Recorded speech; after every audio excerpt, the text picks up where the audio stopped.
북한 최고 위급 간부 김여정의 비서실장이 목숨을 걸고 세상에 알리기로 결심한 일이 있었습니다.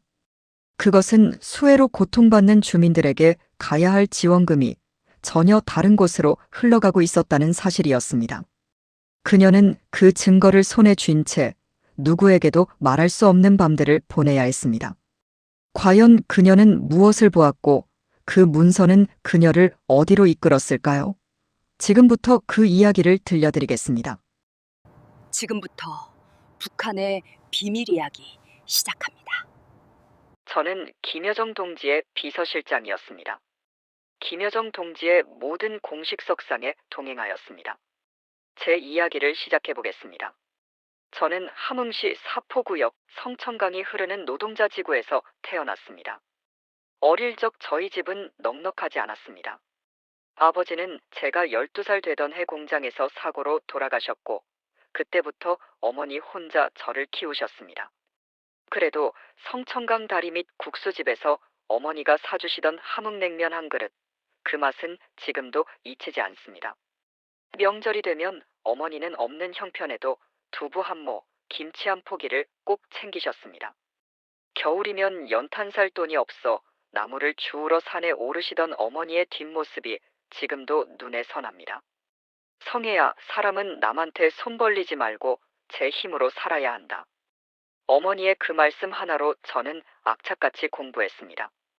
여러분도 아시다시피 그 시절 저희 같은 형편의 집안 아이가 출세하는 길은 딱 하나, 성실함과 실력뿐이었습니다. 저는 타자와 어학을 남들보다 배로 익혔습니다.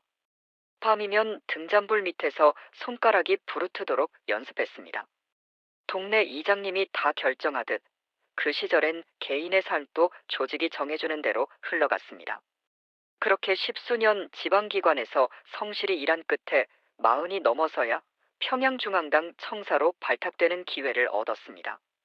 어머니는 그 소식을 듣고 우셨습니다. 우리 성애가 평양에 다 가는구나. 저도 그때만큼은 제 인생에 볕이 드는 줄 알았습니다. 평양에서의 생활은 함흥과는 완전히 다른 세상이었습니다. 장마당이라고 우리로 치면 재래시장 같은 곳인데, 함흥의 장마당은 늘 사람들로 붐볐지만 물건은 늘 부족했습니다. 쌀값은 하루가 다르게 올랐고 옥수수죽으로 끼니를 때우는 집도 많았습니다. 하지만 평양중앙당 청사에 발을 들이는 순간 저는 완전히 다른 세계를 마주했습니다. 고위 간부 김현정 가명의 개인 여비서로 배치받은 저는 문서 정리와 일정 관리, 해외 연락 업무를 맡게 되었습니다. 청사 안은 늘 정갈했고 배급도 걱정 없었습니다. 처음 그곳에 발을 들였을 때 저는 마치 다른 나라에 온 듯한 느낌마저 받았습니다. 당시 저는 체제를 의심하지 않았습니다. 오히려 감사했습니다. 이렇게 좋은 자리에 오를 수 있었던 것도 다 당의 은혜라고 생각했으니까요. 하지만 그 청사 안에서 처음으로 아주 작은 균열 하나가 제 마음에 스며들기 시작했습니다. 김현정 간부의 집무실 한켠에는 제가 이제껏 보지 못한 물건들이 있었습니다. 외국산 화장품, 수입 과자, 처음 보는 상표의 술병들. 이건 다 어디서 온 걸까? 그 순간의 작은 의문이 훗날 제 인생을 송두리째 바꿔놓을 줄은 그때는 몰랐습니다. 외국산 화장품과 수입 과자를 본 그날 이후 저는 청사 안에서 조금씩 다른 것들이 눈에 들어오기 시작했습니다. 김현정 간부의 자녀들은 해외 유학을 준비하고 있었고 집무실에는 늘 값비싼 선물이 오갔습니다. 반면 제가 문서 업무 중 우연히 접한 지방 보고서에는 함경도 일대 배급이 몇 달째 끊겼다는 내용이 담겨 있었습니다. 제 고향 함흥도 예외는 아니었습니다. 어머니께 전화를 드리면 늘 나는 괜찮다, 걱정 말라고만 하셨지만 목소리에 기운이 없다는 걸 저는 느낄 수 있었습니다. 옆집에서 다 들여다보듯 평양에서는 누구의 일거수일투족도 감시망을 벗어나지 못했습니다. 그래서 저는 속마음을 누구에게도 털어놓을 수 없었습니다. 그러던 어느 날 청사에서 멀지 않은 곳에서 공개적인 처벌 소식을 전해 들었습니다. 국가재산을 몰래 빼돌렸다는 혐의로 한 하급관리가 본보기로 처벌받았다는 이야기였습니다. 그런데 정작 저는 매일같이 그보다 훨씬 큰 규모의 물자가 간부들 사이에서 오가는 것을 지켜보고 있었습니다. 6.25 때도 이렇지는 않았다던데 어릴 적 동네 어르신들이 하시던 말씀이 문득 떠올랐습니다. 전쟁통에도 없는 살림에 서로 나눠 먹었다는 그 시절 이야기와 지금 제 눈앞의 현실은 너무나 달랐습니다. 우리 부모님 세대도 이런 건 못 봤을 거예요. 저도 모르게 그런 생각이 들었습니다. 그날 밤 저는 처음으로 뭔가 잘못되었다고 느꼈습니다. 열심히 일하면 나라가 알아준다고 믿었던 제 믿음에 조용히 금이 가기 시작한 것입니다. 그러면서도 저는 스스로를 다잡았습니다. 내가 뭘 할 수 있겠어? 그저 맡은 일이나 잘하자. 그렇게 몇 달을 더 버텼습니다.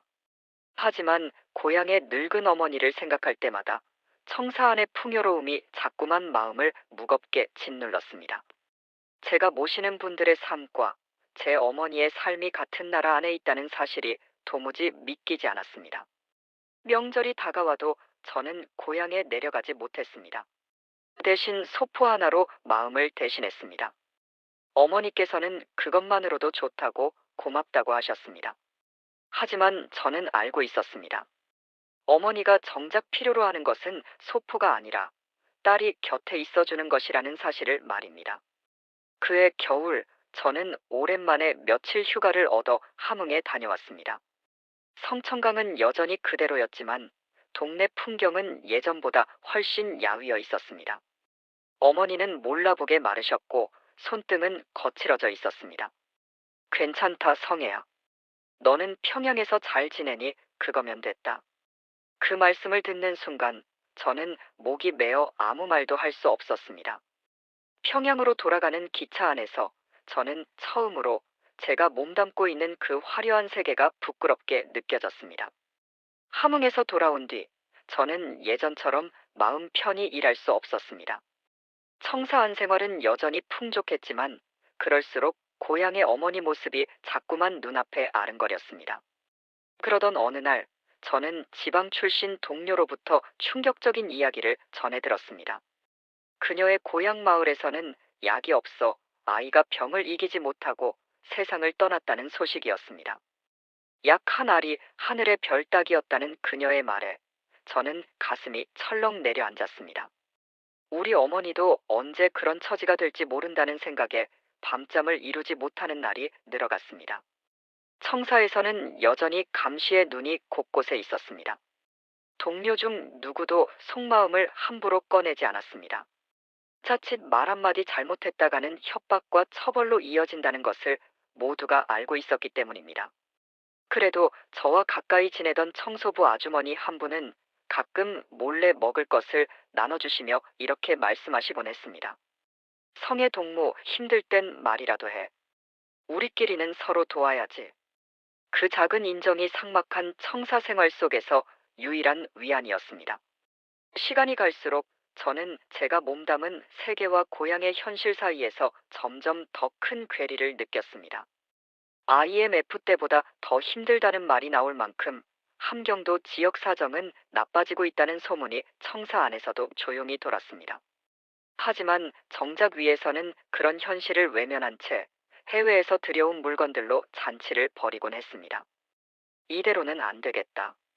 저는 처음으로 제 안에서 분노와 비슷한 감정이 솟아오르는 것을 느꼈습니다.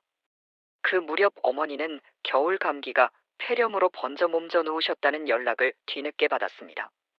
정작 곁에 있어드려야 할 딸은 평양에서 서류나 붙잡고 있었으니 그 죄책감은 이루 말할 수 없었습니다.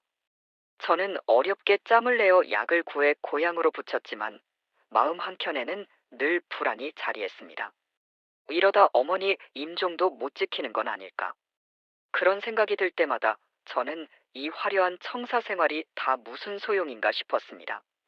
그러던 어느 밤 저는 김현정 간부의 지시로 늦게까지 문서고에 남아 서류를 정리하게 되었습니다.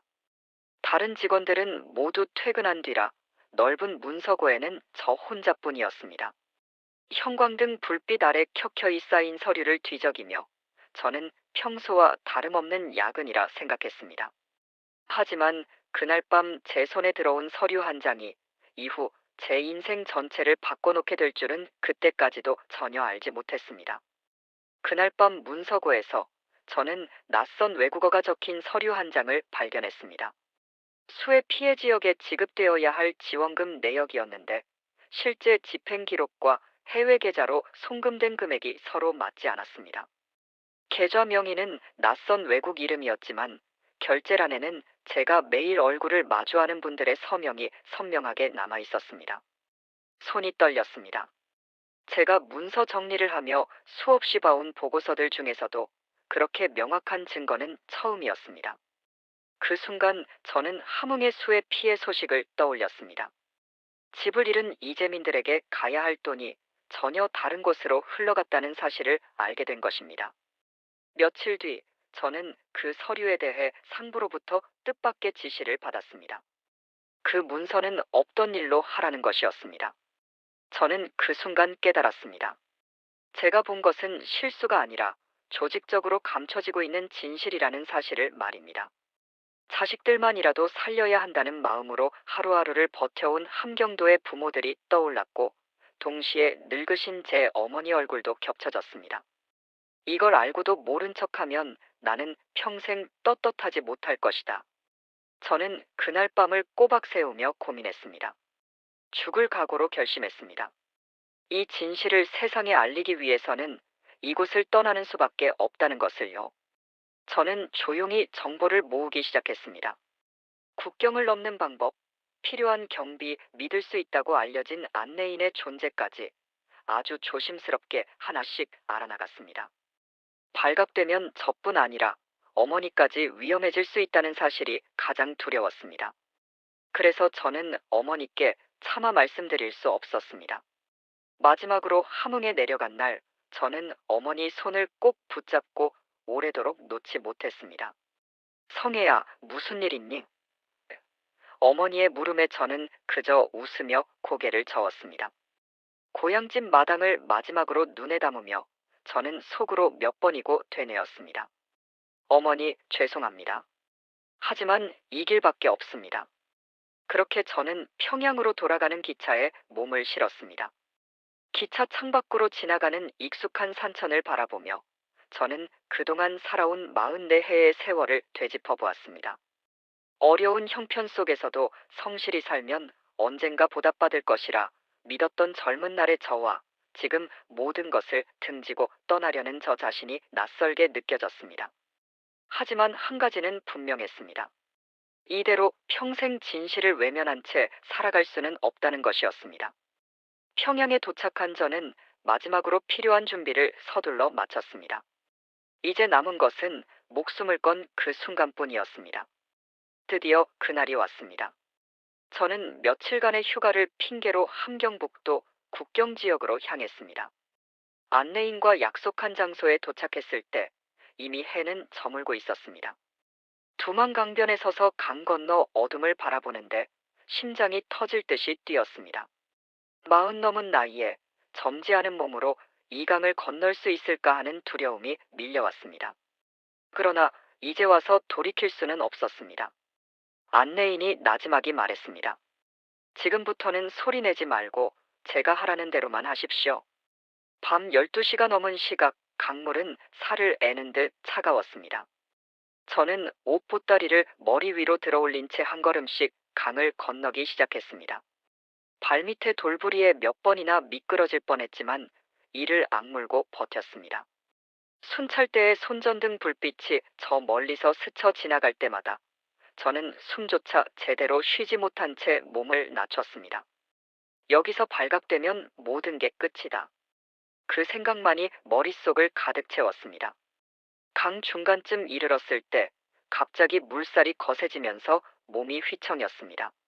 순간 저는 하늘에 계신 아버지께 기도했습니다. 아버지, 제발 저를 살펴주세요. 어머니께 돌아갈 수 있게 해주세요. 그 간절한 마음이 통했는지 저는 가까스로 균형을 잡고 다시 걸음을 옮길 수 있었습니다. 온몸이 얼어붙는 추위 속에서도 저는 오직 강 건너 어둠 속의 희미한 불빛만을 바라보며 나아갔습니다. 마침내 강 건너편 둑에 발을 디뎠을 때 저는 그 자리에 주저앉아 한참을 움직이지 못했습니다. 젖은 옷은 살에 얼어붙었고 손발의 감각은 이미 사라진 지 오래였습니다. 그러나 살아서 강을 건넜다는 사실 하나만으로도 저는 벅찬 눈물을 참을 수 없었습니다. 안내인이 재촉하는 소리에 저는 겨우 몸을 일으켜 어둠 속으로 발걸음을 옮겼습니다. 돌이켜보면 그 강을 건너던 순간이 제 인생에서 가장 길고도 짧았던 시간이었습니다. 평생을 살아온 조국의 땅을 등지고 낯선 어둠 속으로 걸어 들어가는 그 발걸음은 두려움과 동시에 이상한 해방감을 안겨주었습니다. 청사에서 보았던 그 서류, 굶주리던 고향 사람들, 그리고 홀로 남으신 어머니의 얼굴이 머릿속을 스쳐 지나갔습니다. 이 진실을 반드시 세상에 알려야 한다. 저는 젖은 몸을 이끌고 앞서가는 안내인의 뒷모습만을 붙잡듯 따라갔습니다. 자유를 얻었다고 생각했는데 그것은 착각이었습니다. 강을 건너 도착한 중국 땅에서 저를 기다리고 있던 것은 또 다른 형태의 두려움이었습니다. 안내인은 저를 외진 농가로 데려갔고 그곳에는 조선족 아주머니 한 분이 살고 계셨습니다. 같은 핏줄이라고 생각하고 도와드리는 겁니다. 걱정 마세요. 그 말 한마디에 저는 참았던 눈물을 쏟고 말았습니다. 하지만 마음을 놓을 틈도 없이 아주머니는 낮은 목소리로 신신당부하셨습니다. 여기서도 함부로 나다니면 안 됩니다. 꼬만에게 붙잡히면 다시 북송될 수도 있어요. 저는 낮에는 좁은 방 안에 숨어 지내고 밤이 되어서야 잠깐씩 바깥 공기를 쐴 수 있었습니다. 언어가 통하지 않는 낯선 땅에서 저는 철저히 이방인이었습니다. 식당 일과 밭일을 거들며 하루하루를 버텼는데 손에 익지 않은 고된 노동에 몸은 늘 파김치가 되었습니다. 그럼에도 신분이 발각될까 두려워 아프다는 말 한마디 쉽게 꺼낼 수 없었습니다. 그러던 어느 날 한국인 선교사님 한 분이 그 농가를 찾아오셨습니다. 여기까지 오시느라 정말 고생 많으셨습니다. 이제 한국으로 가는 길을 도와드리겠습니다. 선교사님은 저를 비롯한 몇몇 탈북민들을 안전한 곳으로 옮겨가며 보살펴 주셨습니다. 그분의 은혜로운 손길이 없었다면 저는 그 낯선 땅에서 얼마나 더 버틸 수 있었을지 알 수 없습니다. 하지만 안도감도 잠시 공안의 단속이 강화되고 있다는 소식이 들려왔습니다. 신분증 검사가 곳곳에서 이뤄지고 있다는 이야기에 저는 매 순간이 살얼음판 같았습니다. 밤마다 저는 함흥의 어머니를 떠올리며 눈물을 삼켰습니다. 지금쯤 딸이 사라진 것을 알고 얼마나 놀라셨을지, 혹시라도 저 때문에 어머니께 해가 가지는 않을지 걱정이 끊이지 않았습니다. 그렇게 불안과 그리움 속에서 저는 다음 여정을 준비해야 했습니다. 몇 주가 지난 어느 날 선교사님으로부터 뜻밖의 소식을 들었습니다. 이제 한국으로 갈 수 있는 길이 열렸습니다. 다만 그 길도 결코 쉽지 않을 겁니다. 저는 그 말씀에 안도와 긴장이 동시에 밀려왔습니다. 여기까지 오는 동안에도 몇 번이나 죽을 고비를 넘겼는데 앞으로 또 어떤 시련이 기다리고 있을지 알 수 없었습니다. 그래도 이제 와서 멈출 수는 없었습니다. 저는 짐을 챙기며 마음속으로 다시 한번 각오를 다졌습니다. 한국행을 결정한 순간부터 저는 또 한 번의 긴 여정을 각오해야 했습니다. 선교사님이 마련해 주신 경로는 중국을 벗어나 동남아시아를 거치는 길이었습니다. 낯선 버스와 트럭을 몇 번이나 갈아타며 며칠 밤낮을 이동했습니다. 국경 검문소를 지날 때마다 심장이 오그라드는 듯 했습니다. 신분증 없이 이동하는 처지였기에 검문원과 눈이 마주칠 때마다 저는 숨도 크게 쉬지 못했습니다. 함께 이동하던 일행 중에는 저보다 젊은 청년도 있었는데 그가 나지막이 속삭였습니다. 누님, 조금만 더 가면 됩니다. 힘내십시오. 그 말 한마디가 큰 위로가 되었습니다. 정글과 다름없는 험한 산길을 지날 때는 발목까지 진흙에 빠지며 몇 시간을 걸어야 했습니다. 40 넘은 몸으로 그 길을 걷는다는 것이 결코 쉬운 일은 아니었습니다. 하지만 발걸음을 뗄 때마다 저는 되뇌었습니다. 여기까지 왔는데 포기할 수는 없다. 그렇게 며칠을 이동한 끝에 저희 일행은 마침내 한국 영사관 인근에 도착할 수 있었습니다. 그러나 마지막 관문이 가장 위태로웠습니다. 현지 경찰에게 발각되어 억류되는 사태가 벌어진 것입니다. 자칫하면 다시 북송될 수도 있다는 두려움에 저는 며칠 밤을 뜬 눈으로 지새웠습니다. 그때 영사관 직원분들이 나서서 저희의 신병을 인계받기 위해 애써주셨습니다. 걱정 마십시오. 저희가 끝까지 책임지겠습니다.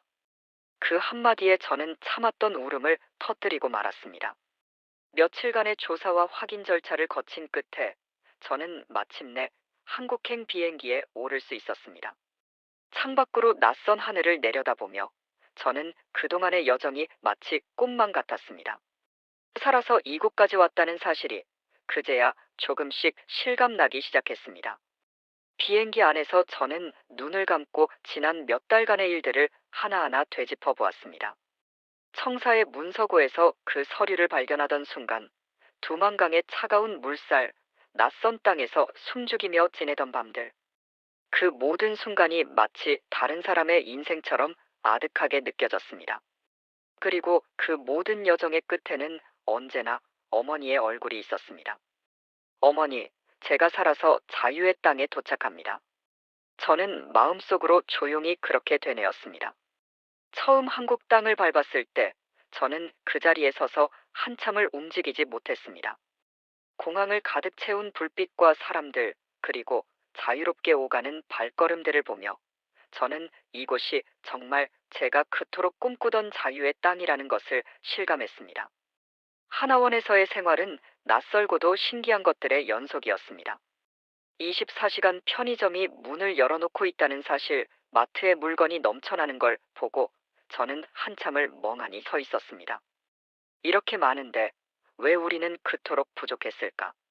망감이 교차했습니다. 한국 사람들과 처음 대화를 나눌 때는 말투가 달라서 몇 번이나 되묻곤 했습니다.